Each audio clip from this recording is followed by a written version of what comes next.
حسین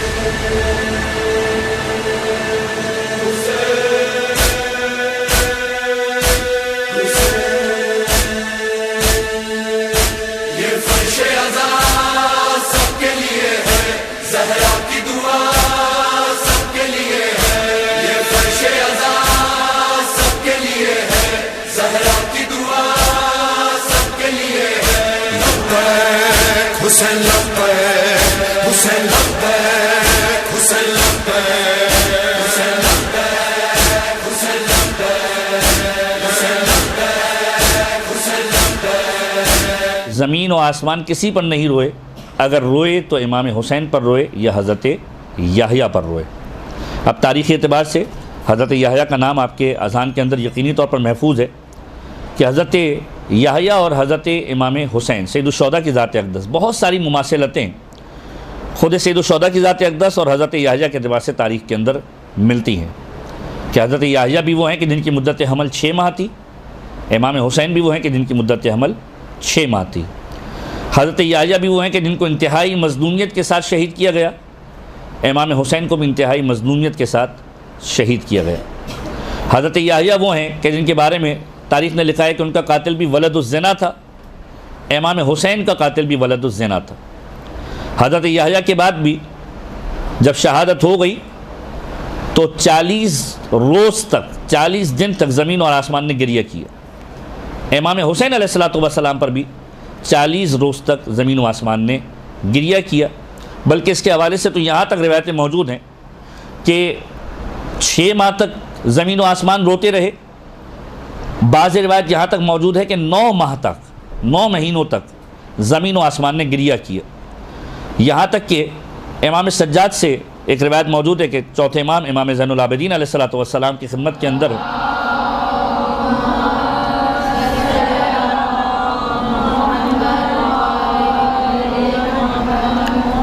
اپنے صحابی سے ارشاد فرمایا کہ اے طبیب، جب مولا کی خدمت میں آیا، مولا فرماتے کہ جب سے آسمان پیدا ہوا ہے اس نے گریہ ہی نہیں کیا ہے، اگر گریہ کیا ہے تو صرف یحییٰ پر گریہ کیا ہے یا میرے جد حسین ابن علی پر گریہ کیا ہے۔ ایک مرتبہ معصوم کا صحابی سوال کرتا ہے کہ یا ابن رسول اللہ، کیا آسمان بھی روتا ہے؟ مولا نے ارشاد فرمایا ہاں، آسمان بھی روتا ہے۔ جیسے کہ مولا نے مثال دی کہ امام حسین کی شہادت کے بعد جب کوئی بھی لباس یا کوئی بھی کپڑا آسمان کے نیچے رکھا جاتا تھا، آسمان سے اس کے اوپر خون کے قطرے گر جاتے تھے، یہاں تک کہ وہ کپڑوں پر سفت ہو جایا کرتے تھے۔ خود امام رضا کا جملہ امام باقر کی نسبت سے کہ وہ فرماتے تھے کہ امام باقر نے فرمایا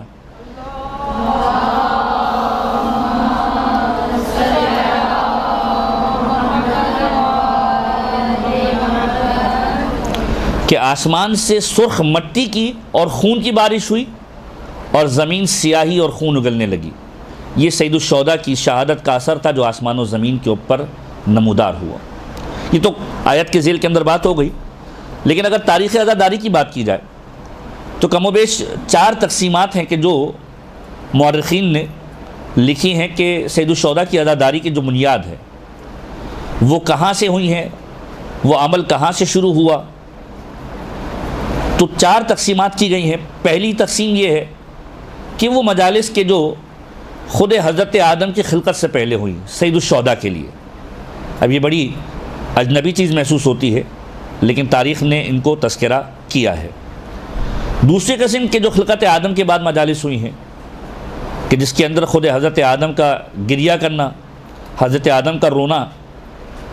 اور تیسری قسم خود سید الشہداء کی ولادت سے پہلے کے جو واقعات ہیں، انبیاء ما سبق، خود پیغمبر خدا، ان تمام ہستیوں کا گریہ کرنا۔ اور چوتھی چیز سید الشہداء کی شہادت کے بعد کے واقعات کہ جو ایک تسلسل ہے، جو ابتدا ظاہری اعتبار سے ثانیہ زہرا سلام اللہ علیہا نے رکھی شام کے زندان سے،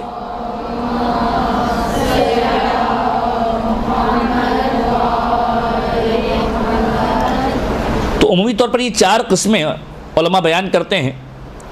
کہ مجالس عزا کی تاریخ کے اعتبار سے کہ جو سید الشہداء کی عزا کی جا رہی ہے، جو غم منایا جا رہا ہے، اس غم کی ابتدا کہاں سے ہوئی۔ بعض اوقات صرف یہ جملہ کہہ دیا جاتا ہے کہ یہ بعد کی چیزیں ہیں، نہیں، سید الشہداء کے اوپر گریہ کرنے والی ہستیاں بہت قدیم ہیں۔ خلقت سے قبل کی اگر بات کی جائے تو 2 موارد کا تذکرہ تاریخ کے اندر ملتا ہے، اگرچہ کہ مجازی عمل ہے، ابھی خلقت کا عمل شروع نہیں ہوا ہے، پروردگار عالم نے حضرت آدم کو ظاہری اعتبار سے خلق نہیں کیا، ان کو مجالس سے تعبیر کرنا ایک مجازی عمل ہوگا۔ پہلی مجلس جس کو کہا جا سکتا ہے مجازی طور پر کہ جب پروردگار عالم نے قضاء و قدر کو تحریر فرمایا تو قضاء و قدر کے اندر سارے کے سارے فیصلے قلم کے ذریعے سے لوح پر لکھ دیے گئے، اور جب واقعہ کربلا کو لوح محفوظ پر لکھا جا رہا تھا تو بڑی خوبصورت تعبیر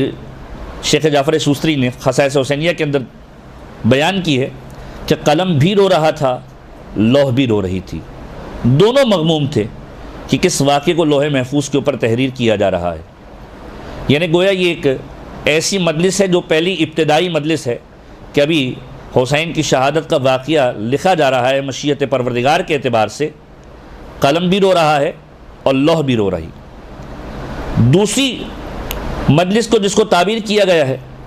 کہ ابھی خلقت آدم سے پہلے پروردگار عالم نے خلقت آدم کا مقصد بتایا۔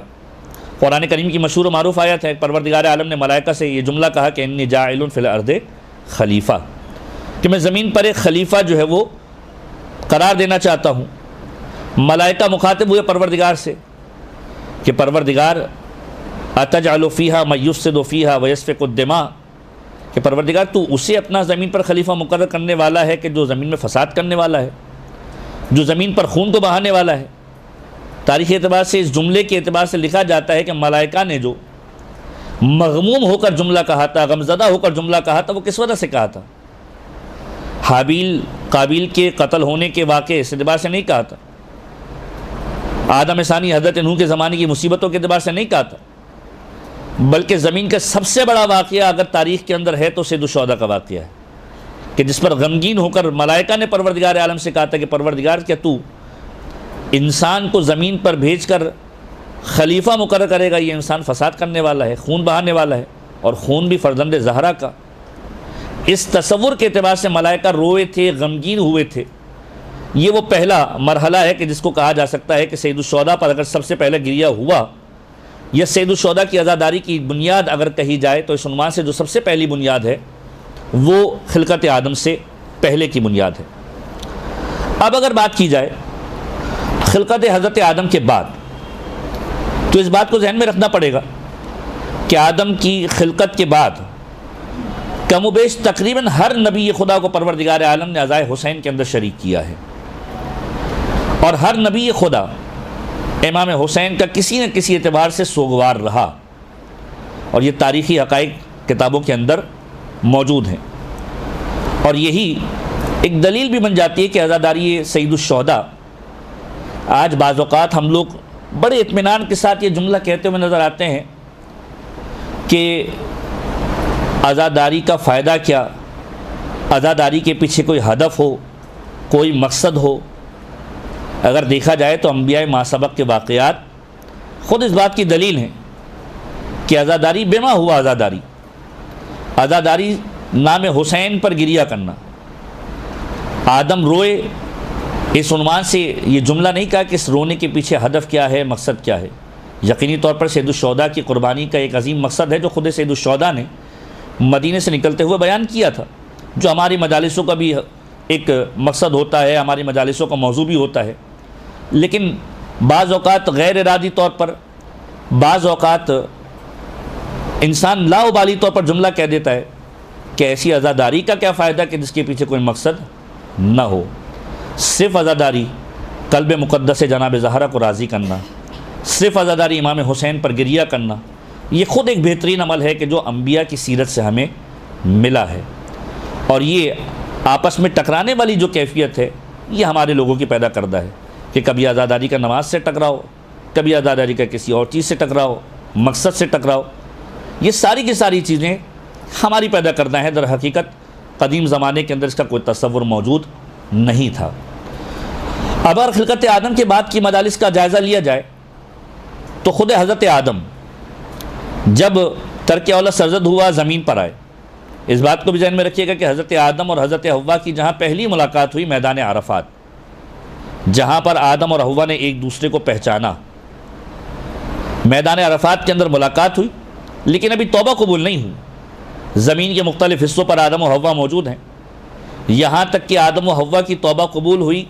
ان ناموں کو حاصل کرنے کے بعد کہ جو پروردگار عالم نے تعلیم دیے۔ آدم و حوا ان ناموں سے توسل کر کے پروردگار عالم کی بارگاہ میں توبہ کو قبول کرواتے ہیں۔ وہ نام کون سے نام ہیں؟ سب جانتے ہیں، پنجتن کے نام ہیں کہ جو آپ اکثر و بیشتر دعاؤں کے اندر، تعقیبات کے اندر پڑھتے ہیں کہ الہی بحق محمد و انت المحمود بحق علی و انت الاعلیٰ بحق فاطمہ و انت فاطر السماوات والارض بحق الحسن و انت المحسن بحق الحسین و انت قدیم الاحسان۔ ان ناموں کے ذریعے سے حضرت آدم کی توبہ قبول ہوئی، اور وہ توبہ کے قبول ہونے کا مقام ہے مسجد کوفہ، کہ جہاں پر حضرت آدم کی توبہ قبول ہوئی۔ خود حضرت آدم جب اس دعا کو پڑھتے تھے، بہار کے اندر بھی روایتیں موجود ہیں اور مختلف کتب کے اندر روایتیں موجود ہیں کہ جب آدم ان ناموں کا تذکرہ کرتے تھے تو اس انداز سے تذکرہ کرتے تھے جبرائیل امین کو مخاطب کر کے کہ اے جبرائیل، 4 نام ایسے ہیں کہ جب ان ناموں کو لیتا ہوں تو میرے اندر توانائی آ جاتی ہے، میری توانائی بڑھ جاتی ہے، مجھے سکون محسوس ہوتا ہے، لیکن آخری نام ایسا ہے کہ جس نام کو لینے کے بعد میری کیفیت یہ ہو جاتی ہے کہ میں مضطرب ہو جاتا ہوں، میں پریشان ہو جاتا ہوں، دل پھٹنے لگتا ہے، کلیجہ پھٹنے لگتا ہے، نہ جانے اس نام کے اندر ایسی کیا بات ہے کہ میری آنکھوں سے آنسو جاری ہو جاتے ہیں۔ جبرائیل امین حضرت آدم کو مخاطب کر کے کہتے ہیں کہ وَلَدُكَ هَذَا يُصَابُ بِمُصِيبَةٍ، کہ آپ کے اس بیٹے کے اوپر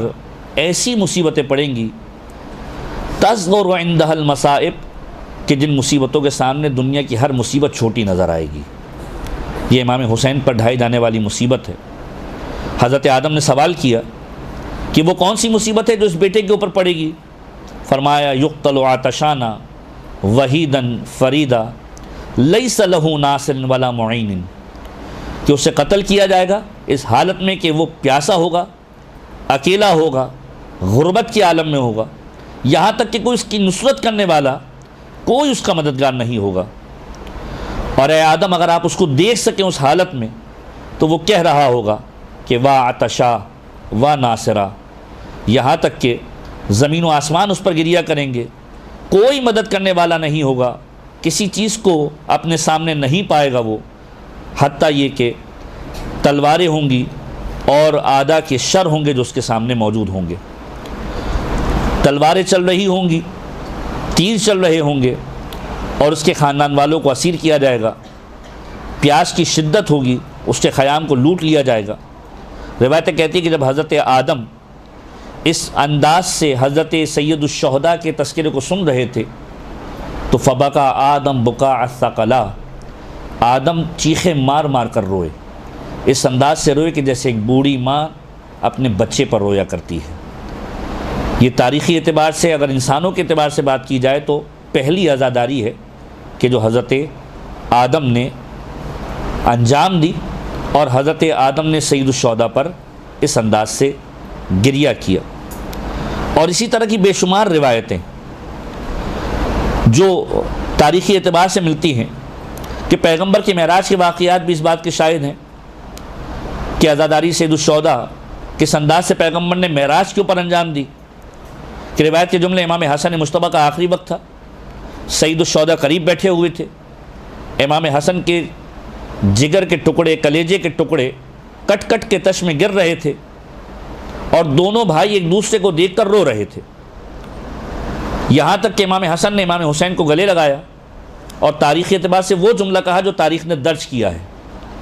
ہمارے یہاں جو ایک جملہ مشہور ہے، ظاہراً روایت کے اندر تو موجود نہیں ہے، کہ کلو یومن عاشورہ و کلو ارضن کربلا، کہ ہر دن عاشورہ جیسا ہے اور ہر زمین کربلا جیسی ہے۔ امام حسن کا بالکل مخالف جملہ ہے کہ لا یوم کا یوم کا یا ابا عبداللہ، اے حسین جیسی تیری مصیبت کا دن ہے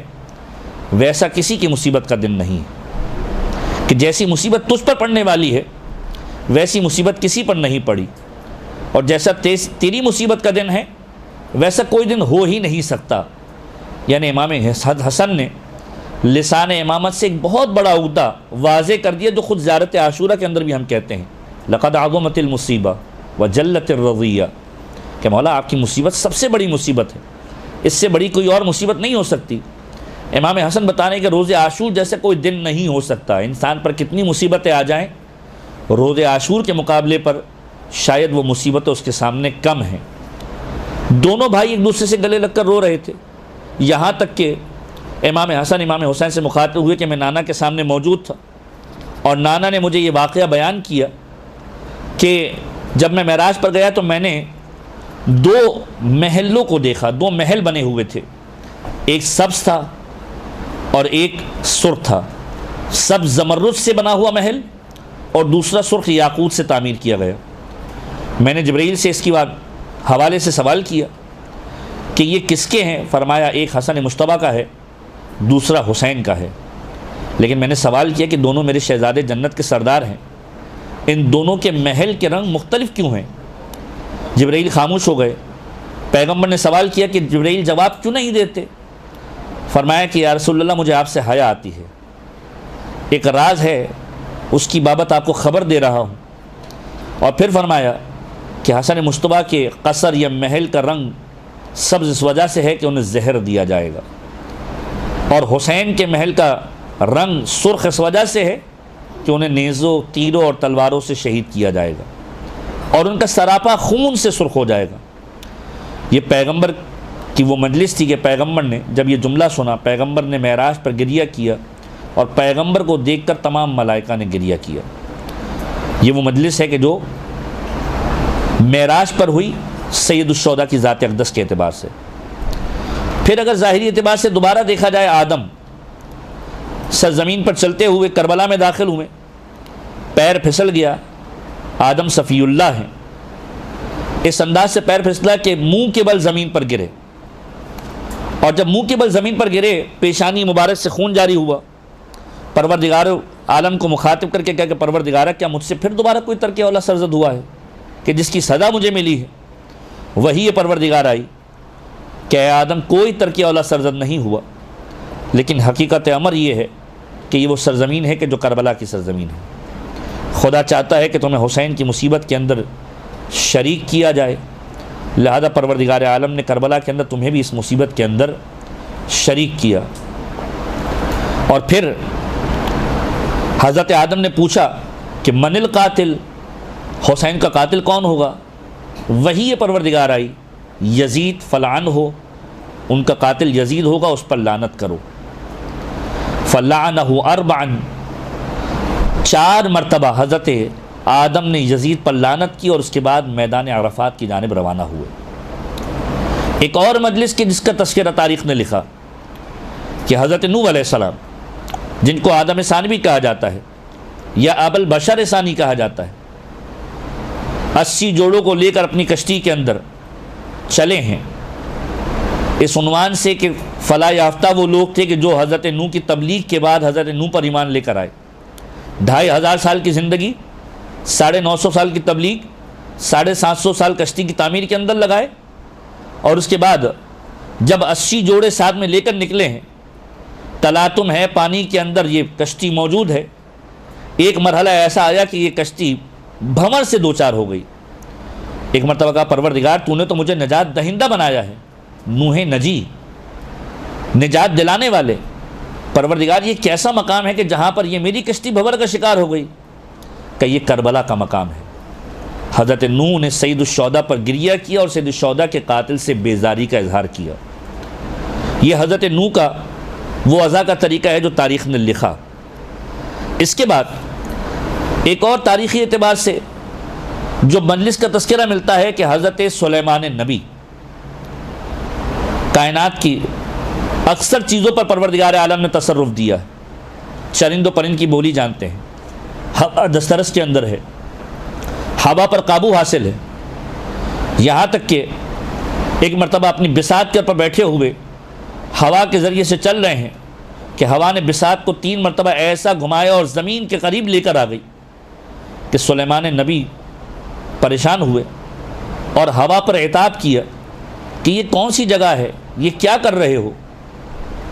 ہوا گویا ہوئی کہ پروردگار عالم چاہتا ہے کہ سید الشہداء کے مصائب کے اندر آپ کو شریک کیا جائے۔ یہ زمین کا وہ مقام ہے کہ جو مقتل حسین ہے، خدا چاہتا ہے کہ حسین کی مصیبت کے اندر آپ شریک ہوں۔ سلیمان نبی نے حضرت سید الشہداء پر گریہ کیا اور سید الشہداء کے قاتل سے بیزاری کا اظہار کیا۔ بعض تاریخیں یہ بھی لکھتی ہیں کہ حضرت سلیمان کے بعد حضرت ابراہیم اس عنوان سے عزاداری سید الشہداء کرتے ہوئے نظر آئے۔ تاریخی اعتبار سے حضرت سید الشہداء کی جو ذات اقدس ہے، حضرت ابراہیم کی قربانی کو ذبح عظیم بھی کہا جاتا ہے۔ روایت کے جملے ہیں کہ جب حضرت ابراہیم اپنے بیٹے کو ذبح کرنے کے لیے نکلے ہیں، اب یہاں پر وقت کی وجہ سے میں عربی عبارتوں کو چھوڑ رہا ہوں، ان کی سب کی عربی عبارتیں موجود ہیں۔ امام رضا سے روایت موجود ہے کہ امام رضا علیہ الصلوۃ والسلام فرماتے ہیں، ایک بار درود پڑھی محمد و آل محمد،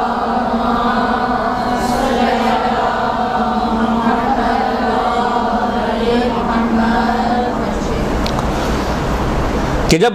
خداوند متعال نے حضرت ابراہیم کو حکم دیا کہ فرزند اسماعیل کی جگہ اس گوسفند کو ذبح کریں جو خدا کی طرف سے بھیجا گیا ہے، اپنے بیٹے کو ساتھ میں لے کے نکلے ہیں، اسماعیل کو ذبح کرنا چاہتے ہیں، پروردگار عالم نے گوسفند کو بھیج دیا، اور جب گوسفند ذبح ہو گیا، ابراہیم کے دل کے اندر خواہش آئی، ایک حسرت آئی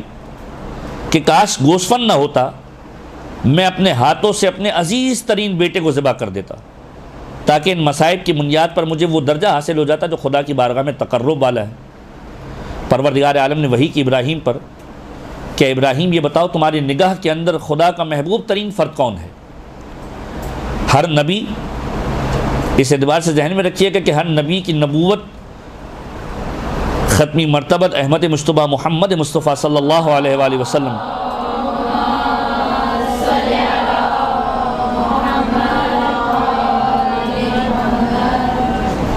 کہ معصوم کی روایت کا جملہ ہے کہ لن یبعث اللہ نبیا الا بنبوت محمد وولایت علی، کہ ہر نبی نبوت کے درجے پر اس وقت فائز ہوا ہے کہ جب اس نے پیغمبر کی نبوت کا اقرار کیا ہے اور امیر کائنات کی ولایت کا اقرار کیا ہے۔ سوال کیا پروردگار عالم نے تیرے نزدیک محبوب ترین چیز کون سی ہے؟ کہ پروردگار تو نے کسی مخلوق کو پیدا ہی نہیں کیا جو میری نگاہ میں تیرے نبی محمد سے زیادہ محبوب ہو۔ تو کہا ابراہیم تمہیں یہ عزیز ہے کہ تمہارا بیٹا امتحان دے یا تمہاری اپنی ذات امتحان دے، یا پروردگار عالم کے نزدیک جو محبوب ترین بندہ ہے وہ امتحان دے؟ کہ میں اس محبوب ترین بندے کو دوست رکھتا ہوں۔ کہا بس اسی محبوب بندے کے نواسے کو میں نے اس انتخاب کے لیے چنا ہے کہ اس کا بیٹا علی اکبر ہوگا کہ جو کربلا کے میدان کے اندر ذبح عظیم کی تفسیر قرار پائے گا، اور تیرے بیٹے کو ہم نے ذبح عظیم کا مصداق قرار دے دیا کہ در حقیقت یہ ظرف، در حقیقت یہ انتخاب پیغمبر خدا کی ذات کے لیے ہم نے کیا ہے۔ اور پھر فرمایا کہ ابراہیم ایسے افراد کا گروہ جو محمد کی امت ہونے کا دعوے دار ہوگا، انتہائی بے رحمی کے ساتھ اس طریقے سے ذبح کرے گا جیسے گوسفند کو ذبح کیا جاتا ہے۔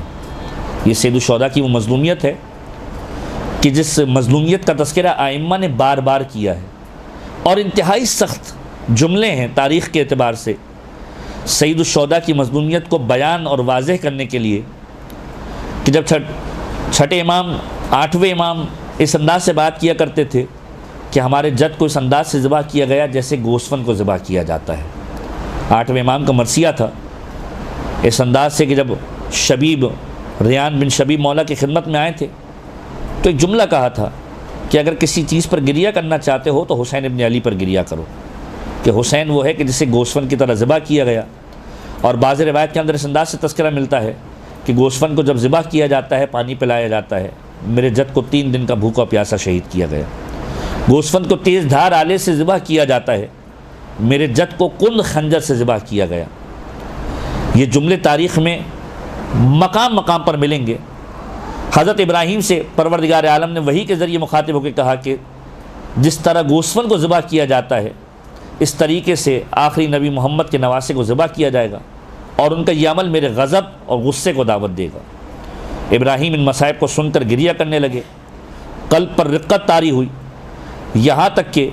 رب جلیل نے وحی کیا ابراہیم ہم نے تیرے بیٹے اسماعیل کی قربانی کو فدیہ قرار دیا ہے، اب چونکہ تو نے حسین کے قتل کی داستان کو سن لیا ہے، گریہ کیا ہے، ہم نے تمہیں اہل ثواب کے درجات عطا کیے کہ عزاداری کے بدلے میں پروردگار عالم نے تمہیں ثواب عطا کیا، اور ہم نے تیری قربانی کو ذبح عظیم سے بدل دیے۔ یہی ابراہیم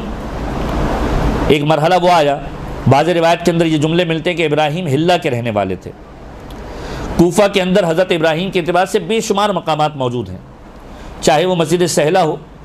چاہے وہ مسجد کوفہ ہو، دونوں مقامات پر حضرت ابراہیم کی نسبت شدہ مقامات موجود ہیں۔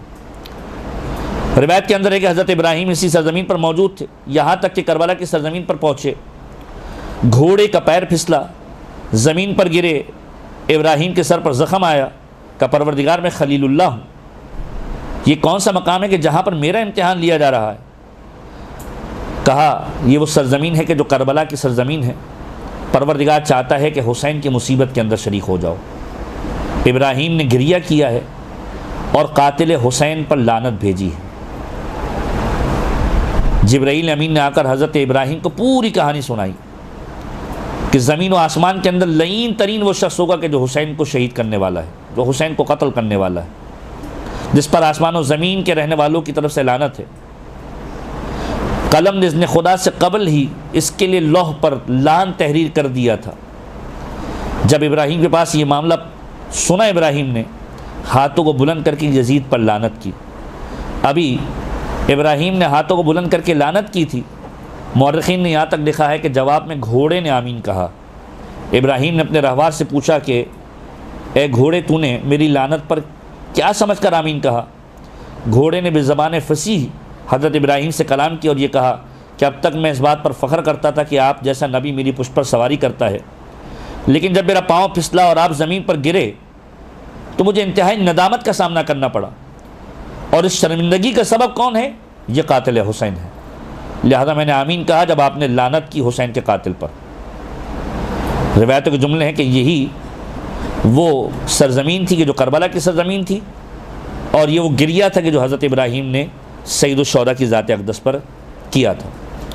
ابراہیم کے بعد اسماعیل اپنی بکریوں کو چرانے کے لیے نہر فرات کے قریب موجود۔ یہ بکریاں، یہ بھیڑ کہ جن کو وہ پال رہے ہیں، پانی نہیں پیتی، پروردگار عالم سے دعا کرتے ہیں پروردگارہ کیا ماجرا ہے، کئی دن ہو گئے میرے ان جانوروں نے کہ جن کو میں جانوروں کو چلا رہا ہوں، یہ پانی نہیں پیتے ہیں۔ یہاں تک کہ وحی پروردگار آئی کہ یہ وہ سرزمین ہے، یہ وہ فرات ہے کہ جس کا پانی حسین کے بچوں پر بند کیا جائے گا۔ اس مقام پر تمہارا امتحان اس انداز سے لیا جا رہا ہے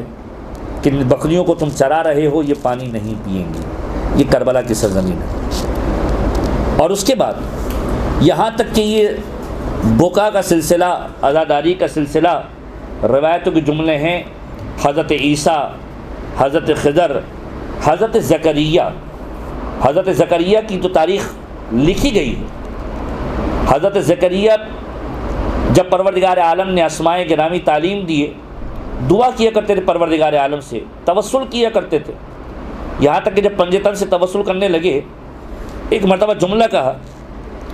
کہ کچھ نام ایسے ہیں جن سے تقویت ملتی ہے، وہی جملہ جو حضرت آدم نے کہا تھا، اور کچھ نام ایسے ہیں کہ جن کو پڑھنے کے بعد آنکھوں سے آنسو جاری ہو جاتے ہیں۔ پروردگار عالم نے نام تعلیم دیے تھے، ان ناموں سے توسل کر رہے تھے، جب جاری ہوئے آنکھوں سے، سوال کیا پروردگار کیا سبب ہے کہ جب میں ان 5 ناموں کا ورد کرتا ہوں، 4 کی وجہ سے ہر غم و حزن سے نجات پا جاتا ہوں، لیکن جب 5ویں کا نام آتا ہے آنکھوں سے آنسو جاری ہو جاتے ہیں۔ پروردگار عالم نے حضرت زکریا کو کربلا کے واقعے سے آگاہ کیا، کا حاف یا عین صاد کی تفصیل بتائی کہ کاف سے مراد کربلا ہے، ہے سے مراد عطرت طاہرہ ہے، یا سے مراد یزید لعنت اللہ ہے، عین سے مراد حسین کی پیاس آتش ہے، اور صاد سے مراد صبر حسینی ہے۔ اس واقعے کو جب حضرت زکریا کو بتایا گیا، حضرت زکریا وہ شخصیت ہے کہ جن کو پروردگار عالم نے 110 سال کی عمر میں حضرت یحییٰ سے نوازا ہے، اور حضرت یحییٰ حضرت امام حسین علیہ الصلوۃ والسلام سے مشابہت رکھتے ہیں بہت ساری چیزوں کے اندر۔ زکریا نے جب اس واقعے کا تذکرہ سنا 3 دن تک مسجد سے باہر نہ نکلے اور 3 دن تک مسلسل گریہ کرتے رہے کہ پروردگار کہ تو اپنی بہترین مخلوق کو اس کے فرزند کی مصیبت پر رلائے گا، پروردگار تو یہ مصیبت نازل کرے گا، کیا پروردگار تو ولی فاطمہ کو اس مصیبت کی پوشاک پہنائے گا، کیا پروردگار اس مصائب سے امتحان لے گا کہ حسین اور اس کی اولاد اور اس کے گھر والے شہید ہو جائیں گے؟ اچانک پروردگار سے دعا کی، پروردگار مجھے ایک بیٹا عنایت فرما کہ جس کی وجہ سے میری آنکھوں کی روشنائی آ جائے، اور جب وہ مجھے نصیب ہو جائے تو میری محبت کا امتحان لے، میرے دل پر اس کی مصیبت کے صدقے کا ہار پہنا دے، اور ویسے ہی مصیبت مجھ پر وارد کرنا کہ جیسے تو پیغمبر خدا کے لیے تیار کر رہا ہے امام حسین کی شہادت کی صورت کے اندر، امتحان کی صورت کے اندر۔ حضرت یحییٰ کی ولادت ہوئی، 6 ماہ حضرت یحییٰ کی مدت حمل، امام حسین کی بھی مدت حمل 6 ماہ، اور مظلومیت حضرت یحییٰ بھی سید الشہداء کی طرح ہے۔ یہ وہ واقعات ہیں کہ جو انبیاء کے واقعات ہیں کہ جو عزاداری، تاریخی عزاداری کے اعتبار سے کتب تواریخ نے لکھے ہیں کہ ہر ایک سید الشہداء کی شہادت کے اوپر گریہ کنا، ہر ایک سید الشہداء کی عزاداری کے اندر شریک۔ اور اگر اس کے بعد دیکھا جائے تو سید الشہداء کی عزاداری پیغمبر خدا نے کس انداز سے کی کہ ابھی ولادت ہوئی ہے۔ روایتوں کے جملے ہیں کہ ام سلمہ سید الشہداء کو آغوش میں لے کر پیغمبر خدا کی خدمت میں آتی ہیں۔ بعض روایت ہے کہ ایک زرد کپڑے کے اندر لے کر آئیں، پیغمبر خدا نے کہا کہ جاؤ اسے سفید کپڑے کے اندر لے کر آؤ، اور جب سفید کپڑے کے اندر لے کر آئے پیغمبر نے اپنی آغوش میں لیا ہے، اور آغوش میں لینے کے بعد ایک مرتبہ اس انداز سے پیغمبر نے گریہ کیا ہے کہ پیغمبر بے اختیار روتے جاتے تھے۔ ام سلمہ نے سوال کیا کہ یا رسول اللہ آپ کیوں رو رہے ہیں؟ تو پیغمبر نے فرمایا کہ میں نے اس کے لیے حدیث دیکھی ہے، مجھے جبرائیل نے بتایا ہے، میں اس کے قاتل پر لعنت کر رہا ہوں، آپ آنسو جاری ہیں۔ اور جب ام سلمہ نے یہ منظر دیکھا، پیغمبر خدا نے کہا کہ دیکھو فاطمہ کو خبر نہ ہو۔ اور پھر 7ویں دن جب پیغمبر نے عقیقہ کیا ہے، ایک مینڈے کا انتظام کیا ہے، اور ذبح کرنے کی باری آئی، پیغمبر دیکھتے جاتے تھے، روتے جاتے تھے۔ اور یہ جملہ تاریخ نے لکھا ہے کہ پیغمبر اس انداز سے رو کر فرماتے تھے یا ابا عبداللہ عزیز علیہ، اے حسین مجھ پر بہت گرا ہے کہ تو اس کی طرح ہی ذبح کیا جائے گا۔ اور اس کے بعد یہ کہا کہ پروردگار جو حسین سے محبت کرے تو اس سے محبت کر، جو حسین سے بغض رکھے تو اس سے بغض رکھ۔ پروردگار میں اس سے دوست رکھتا ہوں جو حسین کو دوست رکھے، میں اس سے نفرت کرتا ہوں جو حسین سے نفرت کا اظہار کرے۔ یہاں تک کہ جب پیغمبر آنسو بہا رہے تھے، روایتوں کے جملے ہیں کہ کوئی ملک، کوئی ملائکہ میں سے ایک فرشتہ بھی ایسا نہیں تھا جو پیغمبر کے پاس تعزیت کے لیے نہ آ جاؤ۔ سید الشہداء کی شہادت کی خبر کے اعتبار سے ہر ایک نے آ کر پیغمبر خدا کی بارگاہ میں تعزیت پیش کی ہے، حسین کے غم کے اندر اپنے آنسوؤں کو بہایا ہے۔ اب ذرا غور کیجئے کہ بعض اوقات عبادتوں اور عزاداری کا تقابل کرنے والے یہ فراموش کر جاتے ہیں کہ ملائکہ کا کام ہے عبادت کرنا، اور ملائکہ اس کام کو چھوڑ کر آ رہے تھے کس کی خدمت میں؟ سید الانبیاء کی خدمت کے اندر، کہ آ کر پیغمبر خدا کی بارگاہ میں تعزیت پیش کر رہے تھے کہ یا رسول اللہ ہماری تعزیت کو قبول فرمائیں، یا رسول اللہ ہم اس غم کے اندر برابر کے شریک ہیں۔ اور پھر پیغمبر خدا کے ساتھ خود ائمہ طاہرین اس انداز سے شریک غم ہوئے ہیں۔ تاریخ نے لکھا ہے کہ جب جناب زہرا سلام اللہ علیہا کو پیغمبر خدا نے صرف یہ بتایا ہے کہ تیرا بیٹا کربلا کے میدان میں بھوکا اور پیاسا ذبح کیا جائے گا، فاطمہ زہرا سلام اللہ علیہا کے لبوں سے جو جملہ نکلا ہے کہ بابا آپ ہوں گے، کہا میں نہیں ہوں گا، علی ہوں گے، کہا علی نہیں ہوں گے، کہا بابا میں ہوں گی، کہا تم بھی نہیں ہوں گے، کہا بابا پھر اس پر روئے گا کون؟ کہا خدا ایک ایسی امت کو پیدا کرے گا کہ جو اس کے بزرگوں پہ روئیں گے، جس کے بزرگ اس کے بزرگوں پہ روئیں گے، جس کے جوان اس کے جوانوں پر روئیں گے، جس کی مستورات اس کی مستورات پر روئیں گے۔ یہ وہ مرحلہ ہے کہ جس میں خود پنجتن شریک ہے عزاداری سید الشہداء کے اندر۔ اور اب پیغمبر کے بعد اگر ماحول دیکھا جائے، مولا متقیان جنگ صفین کے لیے جا رہے تھے، کربلا سے گزر ہوا۔ روایتیں ہیں کہ عبداللہ ابن عباس ساتھ میں تھے۔ ایک مرتبہ سواری کو مولا نے روک دیا اور یہ جملہ کہا کہ وائے ہو آل سفیان پر، وائے ہو آل زیاد پر، میں نے ان کا کیا بگاڑا تھا کہ میرے بیٹے کو خون میں نہلائیں گے۔ روایت کے جملے ہیں کہ کربلا کے میدان سے مولا گزر رہے تھے، جنگ صفین کے لیے جاتے ہوئے ایک مرتبہ کربلا کی خاک کو اٹھایا ہے اور اس کو استشمام کیا ہے، سونگا ہے، اور سونگ کر روتے جاتے تھے۔ یہاں تک کہ عبداللہ ابن عباس نے سوال کیا کہ مولا یہ کون سا مقام ہے، یہ کون سی جگہ ہے اور گریے کا سبب کیا ہے؟ کہ عبداللہ یہ وہ جگہ ہے کہ جو کربلا کا میدان ہے، یہاں پر مجھے خبر دی گئی ہے کہ میرے حسین کو ذبح کیا جائے گا۔ اور جب یہ جملہ کہا، کربلا کی سرزمین پر امیر کائنات بیٹھ کر گریہ کرنے لگے، یہاں تک کہ امیر کائنات کے ساتھ جتنے افراد تھے وہ گریہ کرنے لگے۔ امیر کائنات نے گریہ کیا، خود جناب سیدہ نے گریہ کیا۔ روایتوں کے عجیب جملے ملتے ہیں کہ امام حسین نے بچپن کے عالم میں ایک تاریخی حکایت کہ ظاہری اعتبار سے روزہ ابھی فرض بھی نہیں ہوا ہے، امام حسین نے روزے کی نیت کی ہے اور گھر میں کسی کو نہیں بتایا۔ جب ظہر کا وقت قریب تھا، شہزادی کونین نے دیکھا کہ سید الشہداء کی کیفیت یہ ہے کہ چہرے کا رنگ زرد پڑا ہوا ہے، آنکھیں دسی ہوئی ہیں۔ بیٹے کو قریب بلایا اور کہا کہ اے حسین کیا ماجرا ہے، یہ چہرے کے تغیر کیوں ہیں ایسا؟ ماں کو بتایا کہ ماں میں نے روزہ رکھا ہے خدا کی خوشنودی کی خاطر۔ کہا حسین ابھی تم پر تو واجب بھی نہیں ہے، بچپنے کا عالم ہے انتہائی، کہنے میں چاہتا ہوں کہ خالصتاً خدا کے لیے روزہ رکھوں، مجھے مجبور نہ کیجیے گا کہ میں اس روزے کو کھولوں۔ روایت کے جملے ہیں کہ سیدہ نے جب یہ جملہ اپنے بچے سے سنا ہے، امام حسین کے لبوں سے جملہ نکلا ہے کہ میں خالصتاً خدا کے لیے رکھنا چاہتا ہوں، ایک مرتبہ چھوڑ دیا، لیکن ماں ہے،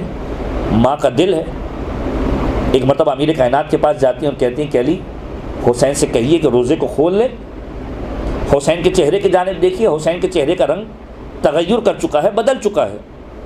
امیر کائنات آ کر بیٹے سے کہتے ہیں کہ حسین میں چاہتا ہوں کہ تم روزہ کھول لو، اور وہی جواب کہ جو مادر گرامی کو دیا ہے۔ یہاں تک کہ امیر کائنات پیغمبر خدا کی خدمت میں آتے ہیں اور پیغمبر خدا امام حسین کے پاس تشریف لا کر کہتے ہیں کہ حسین شرعی اعتبار سے تکلیف ہی نہیں ہے تمہاری، روزے کو کھول دو۔ اور وہی جملہ کہ نانا میں چاہتا ہوں خالصتاً للہ اس کو مکمل کروں، میں مکمل کرنا چاہتا ہوں۔ پیغمبر ایک مرتبہ راضی ہوئے اور ہاتھوں کو بلند کیا کہ پروردگار اس روزے کو حسین کے لیے آسان فرما۔ روایتوں کے جملے ہیں کہ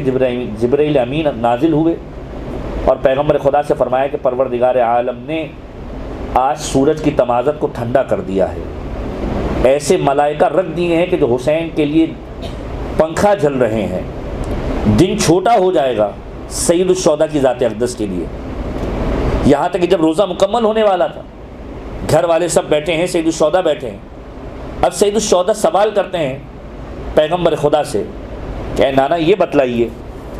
کہ آپ مجھے کیا تحفہ دیں گے؟ بچوں کا طریقہ کار ہوتا ہے، جب کوئی چھوٹا روزہ رکھتا ہے تو گفٹ کی امید رکھتا ہے، اور پیغمبر خدا جیسا شخص نواسہ رسول پیغمبر سے سوال کر رہا ہے کہ نانا یہ بتائیے کہ آپ مجھے کیا گفٹ دیں گے؟ اور پیغمبر خدا کا جملہ یہ ہے کہ حسین میں شافع محشر ہوں، جو تجھ سے محبت کرے گا، جو تجھ پر گریہ کرے گا، جو تیری محبت کے اندر عمل صالح کرے گا،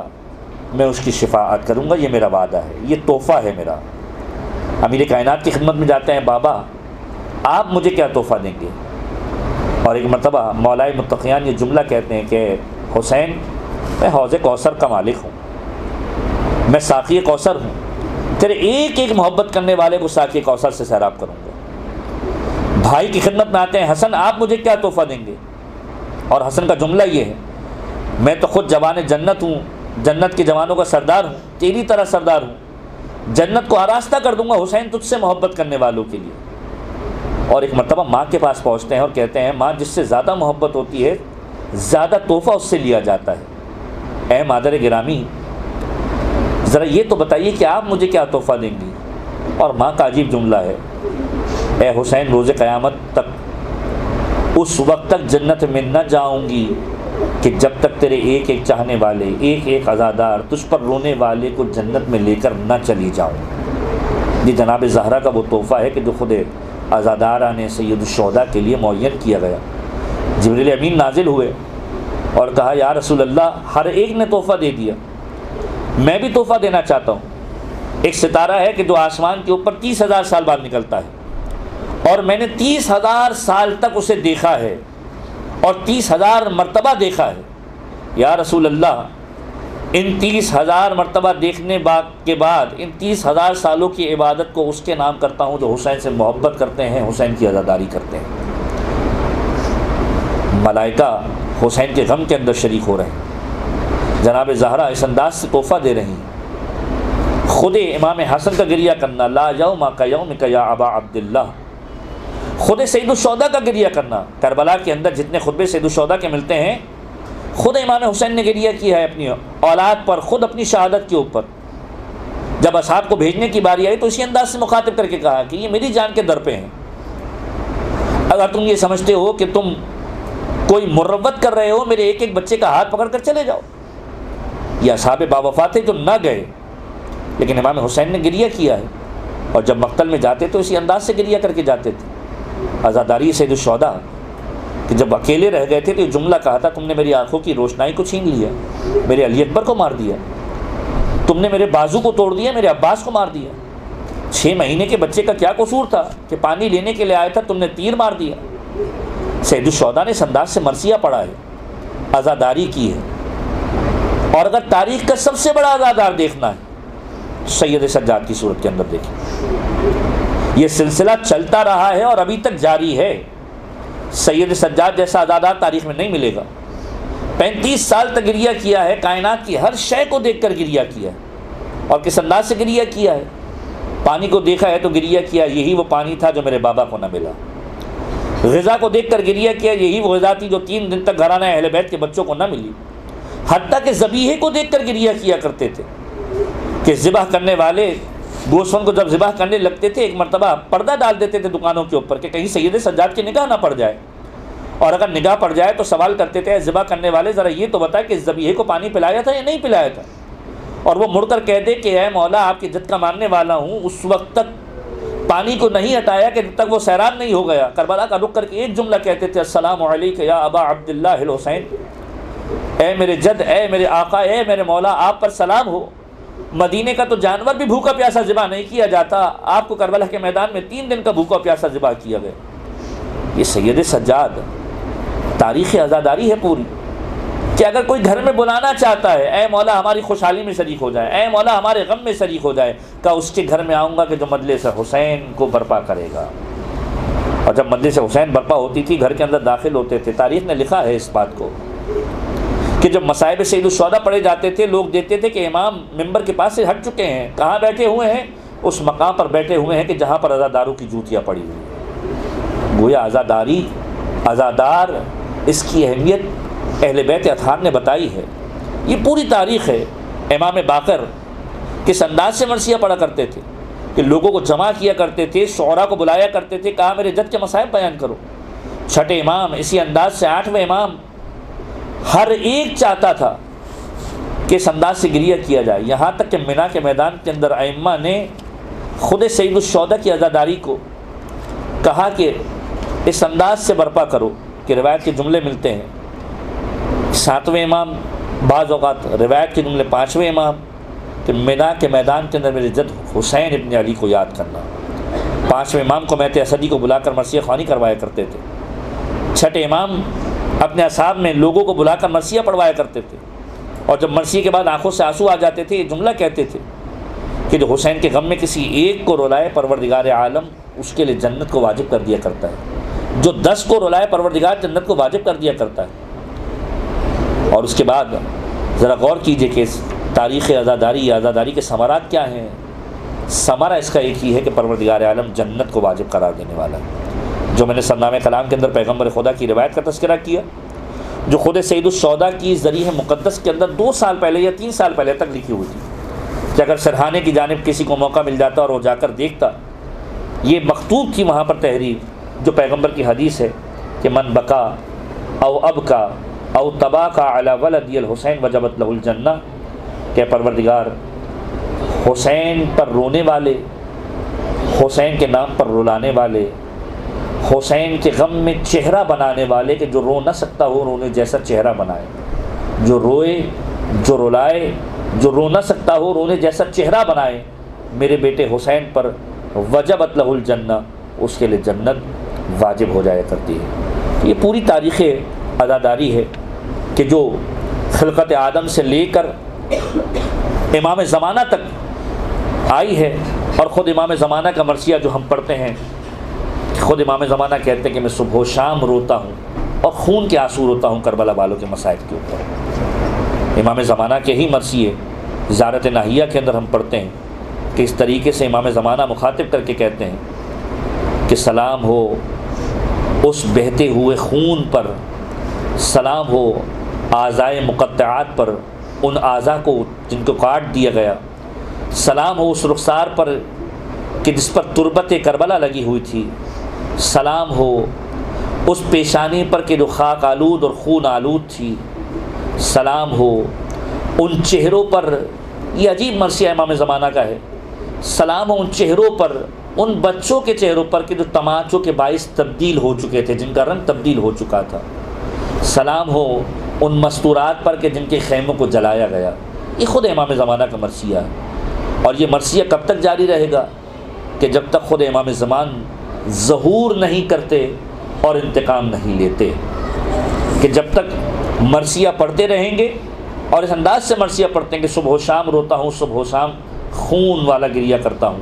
کہ میری آنکھوں سے آنسو نہیں خون جاری ہوتا ہے۔ پروردگار عالم کی بارگاہ میں ہم سب دعا کرتے ہیں کہ پروردگارہ ہمیں اس عزاداری کو اپنا ورثہ، اپنا اثاثہ، اپنی بنیاد قرار دینے کی توفیق عنایت فرما۔ پروردگار ایسے عزاداری کو انجام دینے کی توفیق عنایت فرما کہ جیسے اہل بیت اطہار انجام دیا کرتے تھے۔ پروردگار اپنے بچوں کو اس عزاداری سے مانوس اور اس عزاداری کو ہمارے بچوں کے دلوں کے اندر راسخ کرنے کی توفیق عطا فرما۔ پروردگار جو ہماری حاجات ہیں، یہ وہ عزاداری ہے، یہ وہ مجالس عزا ہیں کہ جس کے اندر خود اہل بیت کا وجود بعض روایات کی بنیاد پر ثابت ہے، اور جہاں پر اہل بیت کا وجود ثابت ہو، پروردگار تیری رحمت اس بات کا تقاضا کرتی ہے کہ جو مانگے پروردگار تو اسے عطا کر دے۔ پروردگار اس عزاداری کے ذریعے سے جو مومن جو حاجت لے کر اس فرش عزا پر آتا ہے، اس کی تمام حاجات کو پورا فرما۔ پروردگار مصائب سید الشہداء کا انتقام لینے کے لیے اپنی آخری حجت امام زمانہ کے ظہور کے اندر تعجیل فرما، ہم ان کے اعوان و انصار میں شمار فرما۔ ربنا تقبل منا انک انت السمیع العلیم، وآخر دعوانا ان الحمد للہ رب العالمین۔